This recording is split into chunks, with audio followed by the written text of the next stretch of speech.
Chama cha National League for Democracy NLD kimepongeza hadharani hatua ya ofisi ya msajili wa vyama vya siasa nchini kwa kuvitaka vyama vya CCM na Chadema kujieleza kufuatia msururu wa kauli tata zilizotolewa na makada na viongozi wao hivi karibuni. NLD imetaja hatua hiyo kama kielelezo cha ukomavu mkubwa wa kisiasa na uwepo wa uwanja sawa wa kisheria kwa vyama vyote bila kujali ukubwa au ushawishi wao. Akizungumza na waandishi wa habari Mei 24, katibu mkuu wa NLD Doyo Hassan Doyo amesema hatua hiyo imesaidia kuzima minong'ono ya uwepo wa upendeleo katika usimamizi wa vyama vya siasa nchini.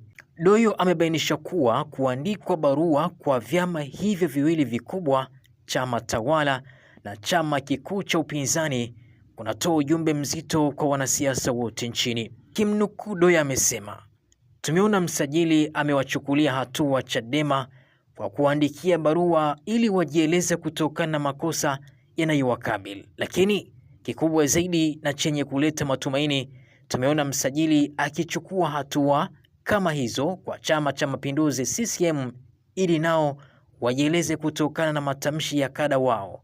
Mbali na pongezi hizo, katibu mkuu huyo wa NLD ametoa onyo kali kwa wanasiasa na vyama vya siasa vinavyotumia majukwaa kutoa kauli zinazoweza kuhatarisha amani na mshikamano wa nchi. Nukuu yake amesema, niwaombe wanasiasa nchini pamoja na vyama vya siasa kuheshimu taratibu na sheria za vyama vya siasa. Tukifuata taratibu, tutaondoa mikanganyiko na sintofahamu ambazo huleta taharuki katika jamii.